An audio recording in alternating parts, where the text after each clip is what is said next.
তেলাকুচি শাক ডগা দিয়ে শুক্তো করব। এই যে তেলাকুচি পাতাগুলো বেছে রেখেছি, কেটে ধুয়ে রেখেছি। এগুলো বেটে লবণ হলুদ দিয়ে রেখেছি। এগুলো করে নেবো। আদা, কাঁচা পাকা লঙ্কা, জিরে, বড়াগুলো ভেজে নেবো। বড়া তুলে নিচ্ছি।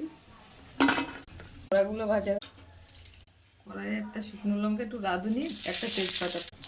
এবার আলুগুলো দিয়ে দিলাম। ভাজা হয়ে গেছে, মশলাটা দিয়ে দিলাম হলুদ দিলাম, মশলাটা ভালো করে কষিয়ে নেবো। পাতাগুলো দিয়ে কষাবো।